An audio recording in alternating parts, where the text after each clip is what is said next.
নমস্কার বন্ধুরা, আজকের রেসিপি সাবুদানা বড়া। উপরটা ক্রিস্পি, ভেতরটা সফট, ভীষণই মজাদার টেস্টের হয়। বানানোর পদ্ধতি একদম সহজ টিপসের সাথে। সাবুদানা ভেজানোর বিশেষ টিপস, যাতে সাবুদানাতে একটু তেল খাবে না। আপনার বড়া ভাজার সময় না ভাঙবে না ফাটবে, একদমই ক্রিস্পি হবে, তেল চিপচিপে একদমই হবে না। সাথেই থাকছে ইনস্ট্যান্ট একটা চাটনি রেসিপিও। তাহলে আসুন কথা না বাড়িয়ে রেসিপিটা শুরু করি। কিছু ছোট ছোট টিপস আর আপনার বড়া হবে একদম পারফেক্ট। সব থেকে ইম্পর্টেন্ট টিপস, সাবুদানাটা কিভাবে আপনি ভেজাবেন। যদি সাবুদানা খুব বেশি জল শোষণ করে, তাহলে আপনার বড়াটা তেল চিপচিপেই হবে। তো আমি কিভাবে সাবুদানাটা ভেজাই সেটাই আপনাদের বলছি। আমি সাবুদানাটা মাত্র 2বার ধুয়ে নিই। অনেকেই ভাবেন যে সাবুদানাটা 3-4 বার ধুয়ে নিতে হয়, কিন্তু সাবুদানা একদম ফ্রেশ থাকে, অতবার ধোবার কোনো প্রয়োজন হয় না। 2বার ধুয়ে নেবার পর সাবুদানার মধ্যে কিছুটা জল দিতে হবে। এখন এই জলের মধ্যে সাবুদানাগুলো 5 মিনিট মতো রেস্টে রাখতে হবে। 5 মিনিট পরে দেখবেন যে সাবুদানাগুলো সামান্য একটু ফুলে গেছে। এখন জলটা ছেঁকে ফেলতে হবে।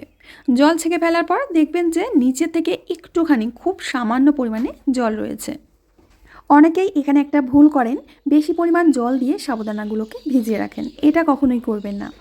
এখানে হাতের মধ্যে সামান্য একটু জল নিয়ে সেই জলটা এইভাবে ছিটিয়ে দিতে হবে। এর থেকে বেশি জল দেবেন না।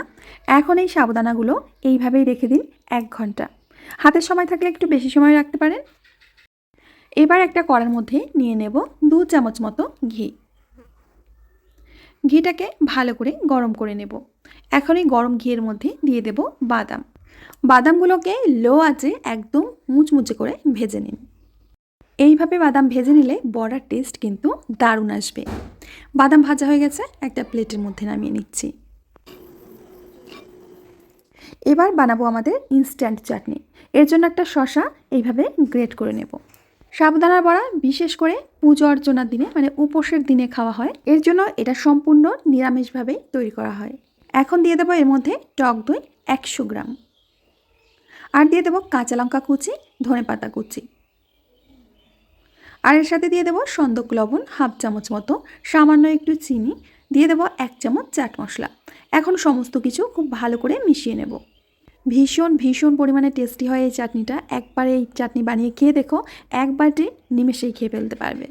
আপনারা এখানে বলতেই পারেন যে এটা তো রায়তা হয়েছে, চাটনি কোথায় হয়েছে, কিন্তু আজ আমি এটা চাটনিই বানিয়েছি। বাদামগুলো ইতিমধ্যে ঠান্ডা হয়ে গেছে। এখন বাদামগুলোকে গুঁড়ো করে নিতে হবে। আমি হামানদিস্তায় করে বাদামগুলো গুঁড়ো করে নিচ্ছি। আপনারা চাইলে মিক্সিং জারেও গুঁড়ো করতে পারেন, সমস্যা নেই, কিন্তু মিক্সিং জারে একটু রিস্ক হয়ে যায়। মোটামুটি 2বার ঘোরালেই একেবারে পেস্ট হয়ে যাবে। তো আপনারা দেখুন, বাদামগুলো ঠিক এরকম গুঁড়ো করে নিতে হবে, ঠিক এরকম করে রাখতে হবে। হাতে সময় ছিল তাই 2 ঘন্টা মতো আমি রেখে দিয়েছিলাম। আর দেখুন সাবুদানাগুলো একেবারে ঝরঝরে হয়ে গেছে, আর ভেতর থেকে একেবারেই সফট। আমি আপনাদের দেখিয়ে দিচ্ছি, দেখুন ভেতর কিন্তু একটুও শক্ত নেই। এখন একটা পাত্রের মধ্যে সিদ্ধ আলু এইভাবে গ্রেট করে নেব। এখানে বিশেষ করে লক্ষ্য রাখতে হবে আপনাদের, আলু যেন সাবুদানার থেকে বেশি না হয়ে যায়। সব সময় সাবুদানার থেকে কম পরিমাণে আলু নেবেন। মোটামুটি বড় সাইজের 2টো আমি আলু দিয়েছি। এখন এর মধ্যে দিয়ে দেবো সন্দক লবণ 1 চামচ, মানে স্বাদ মতো, 1/2 চামচ মতো চিনি, গোলমরিচের গুঁড়ো 1 চামচ, 1 চামচ মতো গোটা জিরে, আর 1 চামচ গ্রেট করা আদা, আর 2 চামচ কাঁচা লঙ্কা কুচি, দিয়ে দেবো ধনেপাতা কুচি। এবার সাবুদানাগুলো দিয়ে দেবো। আমি প্রথমে 3 ভাগে 2 ভাগ দিয়ে দিচ্ছি, বাকিটা আমি পরে দেবো। আর আপনারা সাবুদানার পরিমাণ দেখেই বুঝতে পারছেন যে আলু সেদ্ধর চাইতে সাবুদানার পরিমাণ অনেকটাই বেশি। এবার খুব ভালো করে সাবুদানার সাথে মেখে নিতে হবে সমস্ত উপকরণ। আটাটা বেশ ভালো করে মেখে নিন, যাতে সাবুদানার সাথে যে গুঁড়োগুলো থাকে, গুঁড়োগুলো আলুর সাথে ভালো মতো মিশে যায়। এর সাথে দিয়ে দেবো 2 চামচ লাল আটা। অবশ্যই লাল আটা দেবেন, ময়দা দেবেন না। যদি না থাকে কিচ্ছু দেবার দরকার নেই। এবার ভাজা বাদামগুলো দিয়ে দিচ্ছি। এখন সমস্ত কিছু খুব ভালো করে আবারও মেখে নেব, মানে টাইট একটা ডো তৈরি করে নিতে হবে। ডোটা যেন কোনোভাবেই নরম না হয়ে যায়। এখন এখান থেকে অল্প অল্প করে মিশ্রণ নিয়ে নেব। হাতের মধ্যে প্রথমে চেপে চেপে গোল পাকিয়ে নেব, তারপর বড়ার আকার করে নেব। বড়াগুলো খুব বেশি মোটা করবেন না, তাহলে ভাজতে একটু বেশি সময় লাগবে। আমি ঠিক এরকম আকারের আর এরকম পুরুত্বের বড়াগুলো করে নিচ্ছি। তো বন্ধুরা, আমি একে একে প্রত্যেকটা বড়া আগে তৈরি করে নিচ্ছি।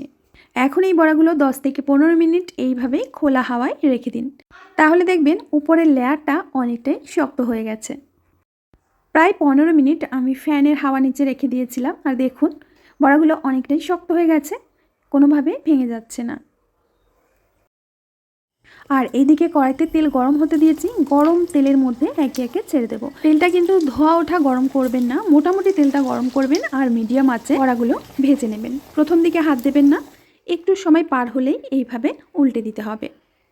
ফার্স্ট টু লাস্ট গ্যাসের আঁচটা কিন্তু মিডিয়ামেই রাখবেন, মিডিয়ামের থেকে ওপরে তুলবেন না। কিছুক্ষণ পরে দেখবেন বড়াগুলো নিজে থেকেই তেলের উপরে এইভাবে ভেসে উঠেছে। এইভাবে তেলের উপরে ভেসে উঠলে বুঝবেন যে বড়া আপনাদের রেডি হয়ে গেছে। ওলট পালট করে একদম ক্রিস্পি করে ভেজে তুলতে হবে।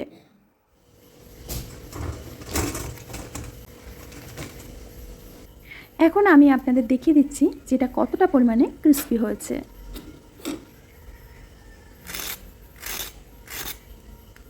আর এটা দেখতেও কতটা পরিমাণে লোভনীয় হয়েছে। এখন আমি আপনাদের দেখিয়ে দিচ্ছি এর গায়ে কিন্তু একটুও তেল লেগে নেই, একদমই তেল চিপচিপে হয়নি। একটা কাগজ দিয়ে এরকম একটু চেপে চেপে আমি দেখিয়ে দিচ্ছি। এই দেখুন, কাগজে কিন্তু তেল লেগে যায়নি, সামান্য একটুখানি তেল লেগেছে। তো একইভাবে বাকি বড়াগুলো আমি ভেজে তুলব। বন্ধুরা, আশা করছি আজকে সাবুদানার বড়াটা আপনাদের অনেক পছন্দ হয়েছে। পছন্দ হলে প্লিজ লাইক কমেন্ট শেয়ার করতে ভুলবেন না। আমি আজ এখানেই বিদায় নেব, আবার দেখা হবে নতুন রেসিপির সাথে। ততক্ষণের জন্য সবাই ভালো থাকবেন, সুস্থ থাকবেন।